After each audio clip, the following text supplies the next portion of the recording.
Bom dia a todos, que alegria poder reencontrá-los aqui nesse vídeo. Para mim é uma grande satisfação entrar na tua sala agora, no teu quarto, na tua cozinha, no teu quintal, não sei onde tu estás estudando nesse momento. Mas para mim é uma alegria poder te reencontrar por aqui, ainda que seja neste vídeo. E eu espero muito, muito em breve que nós possamos estar todos juntos naquela sala de aula, naquele espaço agradável. E eu quero te parabenizar pela decisão de estar fazendo o curso de férias. É uma alegria e eu espero contribuir nessa manhã de alguma forma. Tudo bem? Vamos abrir aqui o nosso slide. Ok, bem aqui.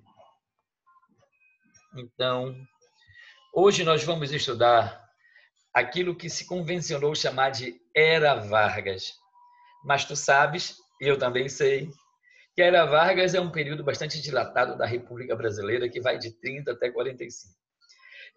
Não é possível, nesse vídeo aqui, trabalharmos a Era Vargas na sua totalidade. Portanto, o que eu vou fazer aqui é um recorte de um período dessa Era Vargas, um período relevante, que vale a pena nós observarmos. Agora eu queria chamar a tua atenção para um detalhe. Bom, não sei se vocês estão ouvindo umas marteladas aí ao fundo, eu não sei. A gente não tem como interferir na vida cotidiana das pessoas, está todo mundo cuidando das casas, mas eu espero que fique bom este vídeo. Bom, ano passado não caiu Era Vargas, poucas vezes não caiu Era Vargas. Não é porque ano passado não caiu Era Vargas que esse ano não possa cair. Tudo bem? Então, nós vamos trabalhar assim com a Era Vargas agora. Bom, eu quero chamar a tua atenção para esse evento importante da história do Brasil, que foi o Estado Novo. Esse Estado Novo ele começa com um golpe chamado Golpe de 30, de 1930, esse golpe do Estado. Welton, o que foi isso?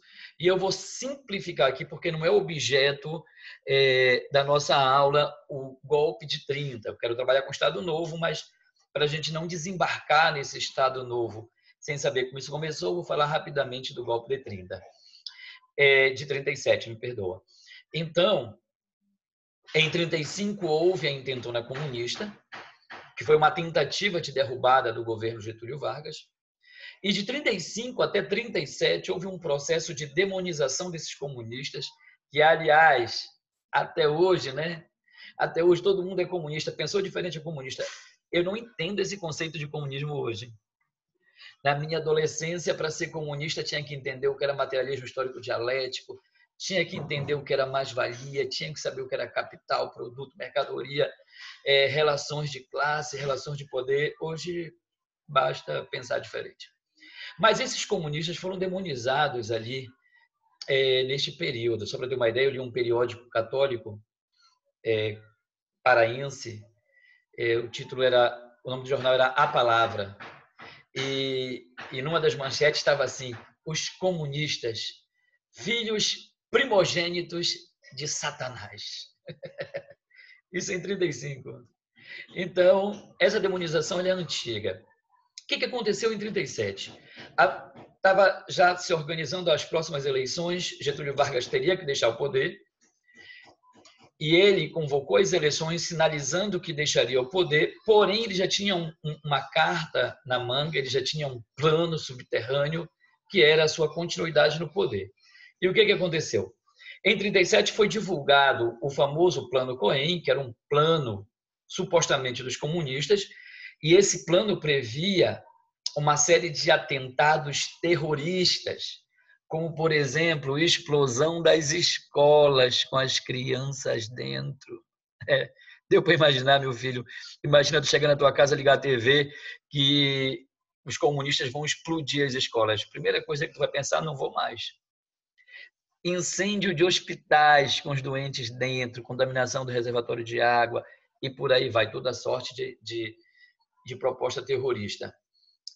E o que isso quer dizer, Welton? Isso quer dizer que a divulgação desse plano pelo próprio Getúlio Vargas, né, cria no Brasil um estado de insegurança. E diante desse estado de insegurança, Getúlio Vargas decreta o estado de sítio. Aí tu tá doido para perguntar mais, Welton, o que é o estado de sítio? Eu estou te ouvindo aqui, meu filho.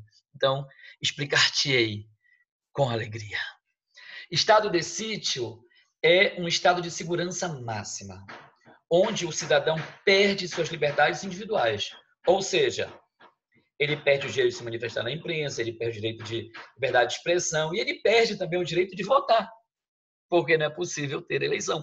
E uma vez que não vai haver eleição, como é que o Getúlio Vargas sai do poder? Não sai.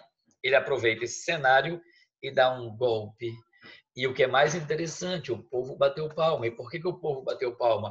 Porque, afinal de contas, nenhuma escola foi explodida, nenhum hospital foi incendiado, graças à ação quase que divina do senhor Getúlio Vargas. O povo não percebeu que o plano era um grande embuste, uma grande mentira, uma grande farsa. Assim começa o Estado Novo. E aí, essa parte da era Vargas, ela compreende aí duas competências. A competência de área 3, compreender a produção e o papel histórico das instituições sociais, políticas e econômicas, associando aos diferentes grupos, conflitos e movimentos sociais. Essa parte da nossa história é recheada de conflitos e movimentos sociais. Também é possível a gente perceber, nesse recorte do Estado Novo, a competência de área 5, utilizar os conhecimentos históricos para compreender e valorizar os fundamentos da cidadania e da democracia, favorecendo uma atuação consciente do indivíduo na sociedade. Isso aqui não é doutrinação ideológica partidária, é o que a competência do Enem nos pede para fazer. Entender a era Vargas, mas suscitando reflexões que nos levam a entender os fundamentos da cidadania, da democracia, a legislação, lutas pelos nossos direitos, luta por liberdade. E isso são reflexões que o Enem, de forma imperiosa, nos propõe a fazer. Tudo bem? Então vamos lá. Aqui nós temos as nossas habilidades. Eu queria destacar a habilidade 15 da competência 3, avaliar criticamente conflitos culturais, sociais, políticos, econômicos ou ambientais ao longo da história. Aí tu vai perguntar, Welton, ambientais na era Vargas? Sim, meu filho. Criação da Petrobras, criação da Companhia Siderúrgica Nacional, fábrica de motores, Vale do Rio Doce, tudo isso propõe uma profunda intervenção na natureza, e hoje nós temos desdobramentos, por vezes até trágicos, como Mariana, como Brumadinho. Então, a gente não pode perder essas conexões de vista. Tudo bem? A habilidade 22, analisar as lutas sociais e conquistas obtidas no que se refere às mudanças nas legislações públicas e nas políticas públicas.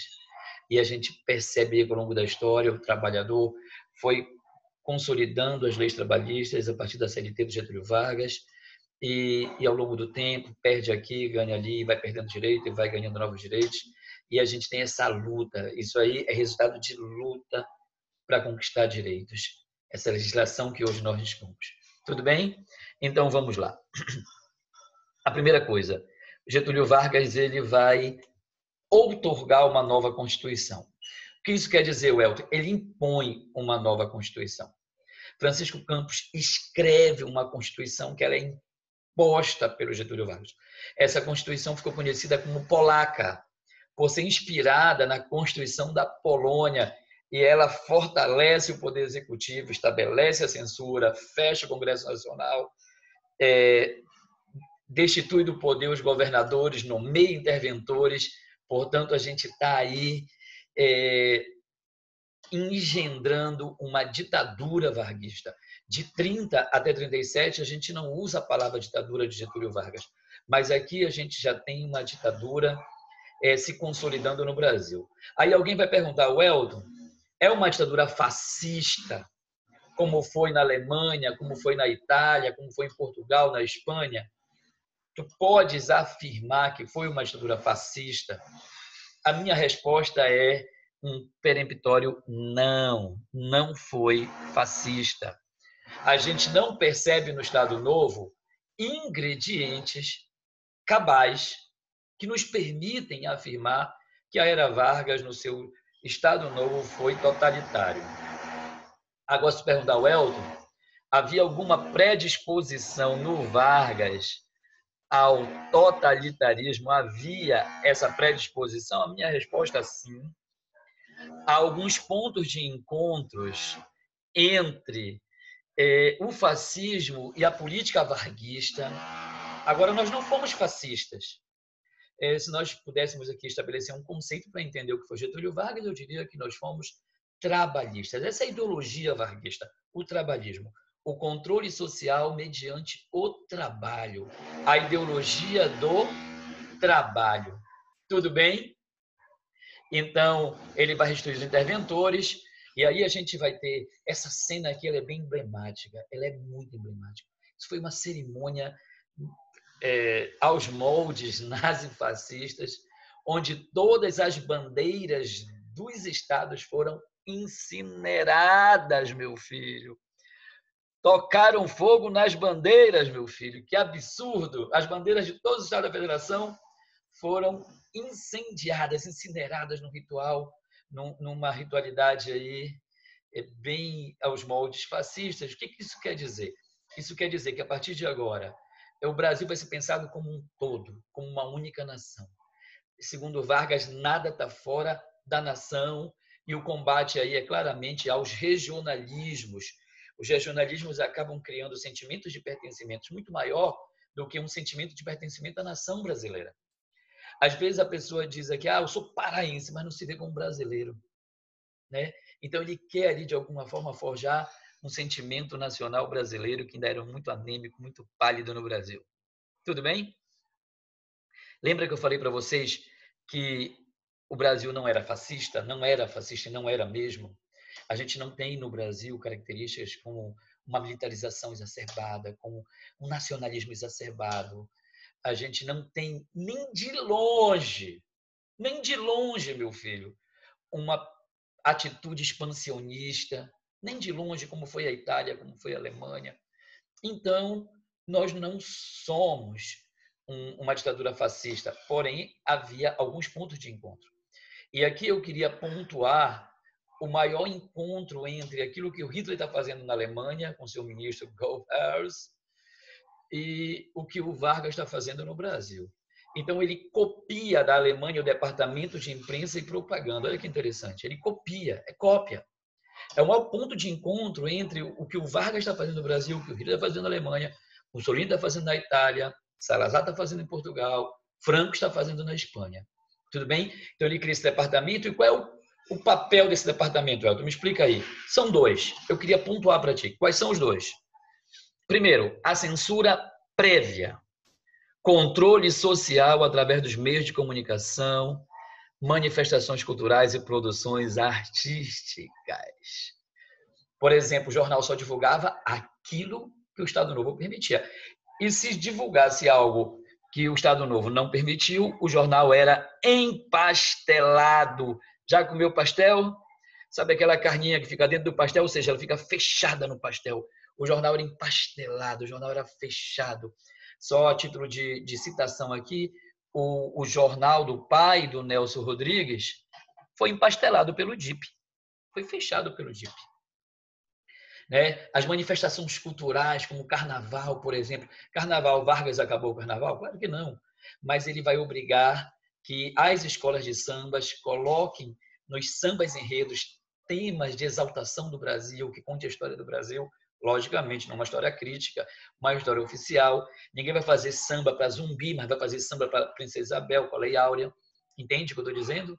E as produções artísticas passaram a ser patrulhadas, monitoradas, censuradas pelo DIP. É isso, a gente vai já ver algumas. O segundo papel do DIP é o ufanismo. O que é o ufanismo, Elton? É a propaganda de exaltação do quê? Do Vargas, do Estado Novo, da nação brasileira e, fundamentalmente, do trabalho. Fundamentalmente do trabalho. Ou seja, Vargas cria um programa de rádio chamado A Hora do Brasil. E esse programa ele vai ao ar todos os dias, às 19 horas. Alguém já ouviu falar? Eu sei que tu escuta todo dia, eu também escuto a Voz do Brasil. Quando toco aquela introdução do Guarani, eu já fico emocionado, esperando as benfeitorias do nosso presidente, do nosso Senado, do nosso Congresso. É uma coisa absurdamente interessante. Só que não, né? Eu sei que tu muda na hora o rádio, põe para o CD, põe para o teu pendrive e tu não escuta a Voz do Brasil. Mas essa não era a realidade dos anos 30. O povo esperava, como tu está vendo aqui nessa foto aqui, ó. O povo se reunia em torno do rádio, a família toda, para ouvir Getúlio Vargas falando como o pai dos pobres, o pai dos brasileiros, aquele que te deu salário mínimo, aquele que te deu férias, que deu para a mulher o direito de votar, aquele que reduziu a jornada de trabalho em 8 horas diárias. Então ele entra na casa do brasileiro e se apresenta como pai dos pobres, pai dos trabalhadores. Eu queria te convidar aqui a ouvir este sambinha comigo. A gente vai tocar esse samba aqui agora, Lenço no Pescoço. Ele foi escrito pelo Wilson Batista em 33, e eu queria que tu escutasse agora.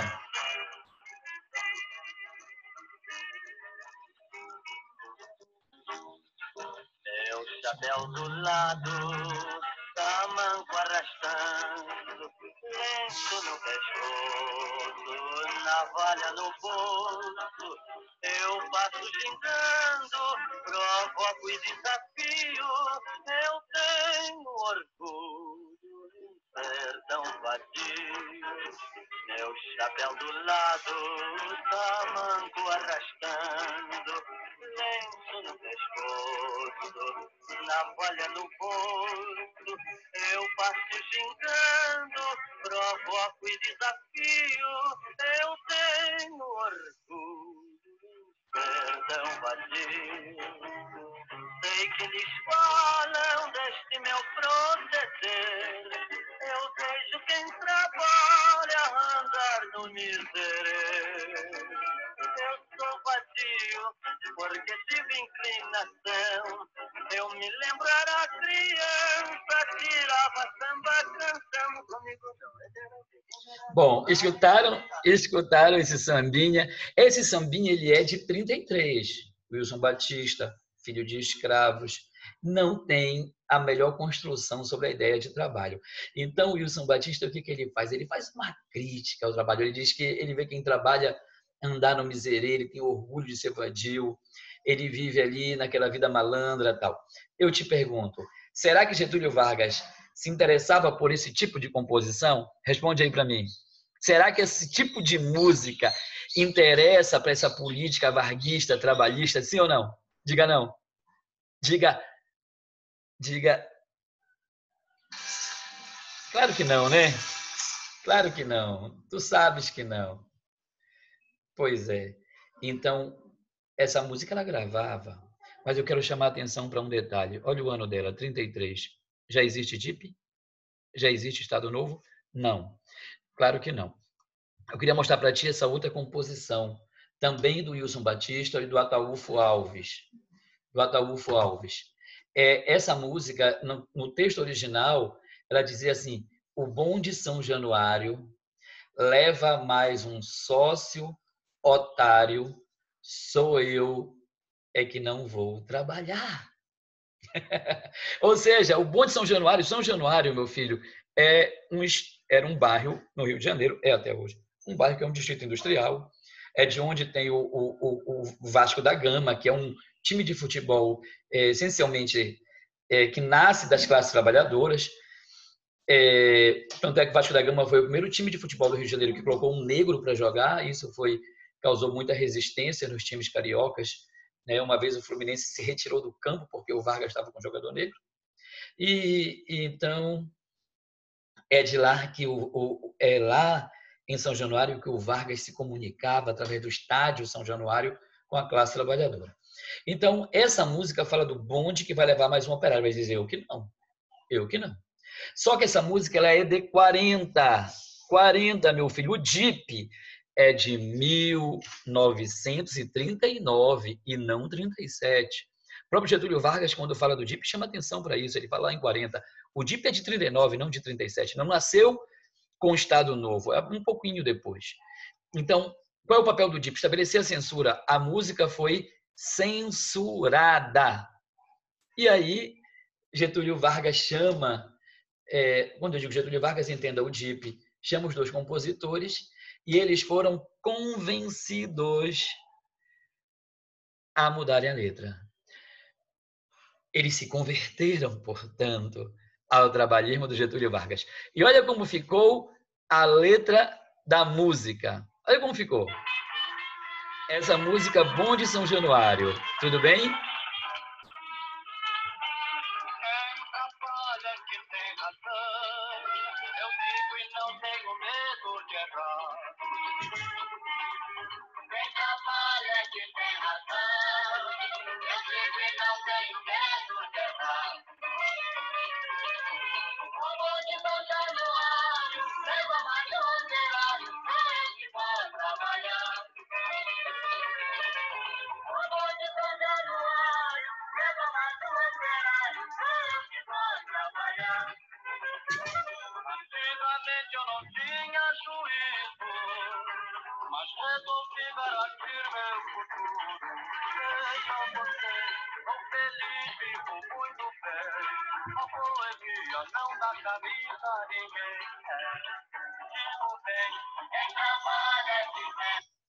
Então, galera, olha como ficou a música. Será que eles se converteram mesmo?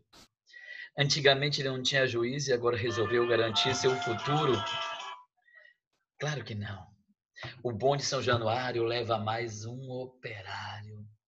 Sou eu é que vou trabalhar. Sabe o que é isso, filhote? Censura. Censura. Obviamente que eu não tenho dúvida que eles receberam algum incentivo para fazer a música como eles fizeram. A música ficou totalmente diferente do original.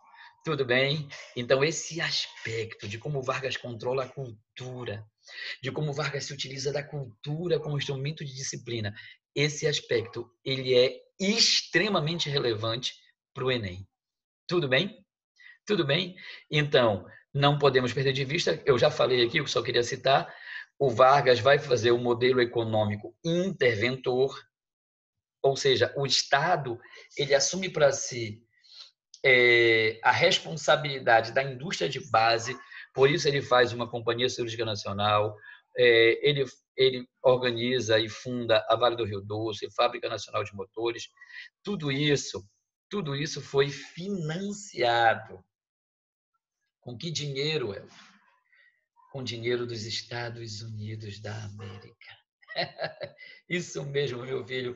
Um ditador que flerta com o nazifascismo pegou dinheiro de forma pragmática dos americanos e fundou essa indústria de base que vai ser a base da nossa industrialização brasileira, né, ali no eixo Rio de Janeiro-São Paulo.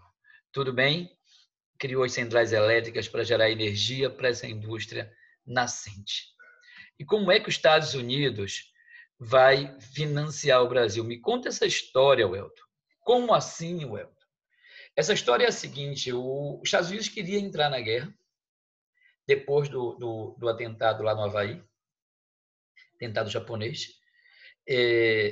e aí os Estados Unidos precisava do nosso norte e nordeste para ser base para enviar para a Europa mantimentos, armamentos e toda a produção bélica. Então o Brasil era ali para os Estados Unidos como algo totalmente estratégico,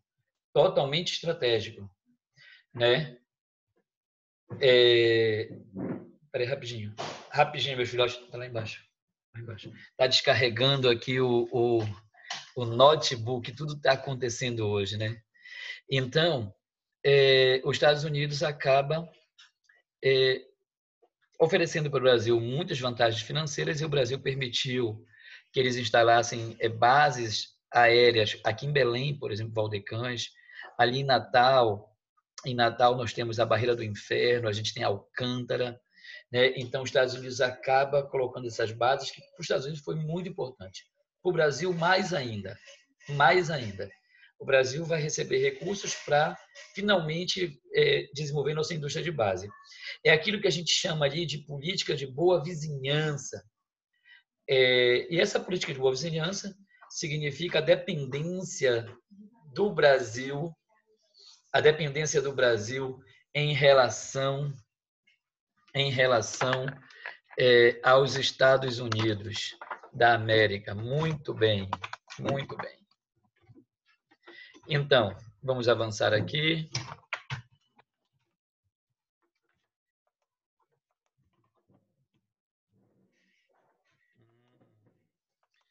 Então, os Estados Unidos entram no conflito em 41 e em 42 o Brasil entra na guerra também, após a criação da FAB, Força Aérea Brasileira, a FEB, Força Expedicionária Brasileira, e o Brasil entra na guerra. Em princípio, o Brasil tinha prometido ali 200 mil homens, mandou em torno de 25 mil homens, com muita recalcitrância do senhor Getúlio Vargas.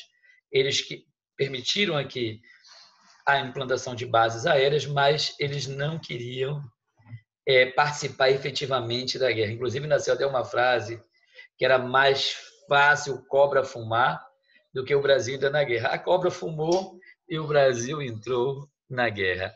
Isso gera uma contradição muito forte no governo Vargas, porque o Brasil era um país que flertava com o fascismo e agora está indo para a guerra para lutar contra o fascismo em defesa das democracias liberais, coisa que o Brasil não vivia, não tinha. Tudo bem? Então, assim, o Brasil ele se envolve com a guerra, o que foi muito caro para o Getúlio Vargas, extremamente caro para o Getúlio Vargas. Tudo bem? Esse vídeo está ficando um pouco longo, não é isso, filho? O Getúlio Vargas vai, por assim dizer, renunciar ao trono brasileiro. Na verdade, vai ser deposto no final da Segunda Guerra Mundial. Ele vai ser deposto, apesar de toda a tentativa dele continuar no poder. Um grande empresário convoca o movimento queremista, queremos Getúlio, não é isso? E acaba que o Vargas solta os presos políticos, o Vargas acaba se juntando também, paradoxalmente, ao Partido Comunista, onde Luiz Carlos Prestes vai para o palanque gritar queremos Getúlio. Por incrível que pareça, a esposa dos Carlos Prestes morreu no campo de concentração, a Olga morreu. Foi um presente do Getúlio Vargas ao Hitler, e acabou que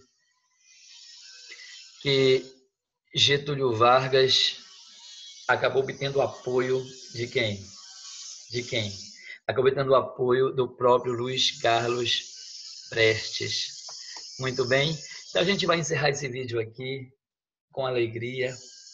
Eu espero que tenha gostado, contribuído. Tu vai receber aí algumas questões para exercitar, né? E em outro momento a gente vai trabalhar em Era Vargas com mais detalhes, não é isso? E eu quero te dizer que eu estou muito feliz de poder estar aqui falando contigo agora, pedindo a Deus que muito em breve nós possamos estar juntos. E meu filho, preste atenção agora, chega pertinho de mim, vem mais perto. Olha só, esse é um momento decisivo na tua jornada rumo à universidade. Tem muita gente desanimada, tem muita gente que já jogou a toalha. Mas é importante que nesse momento tu continue insistindo, indo contra a correnteza.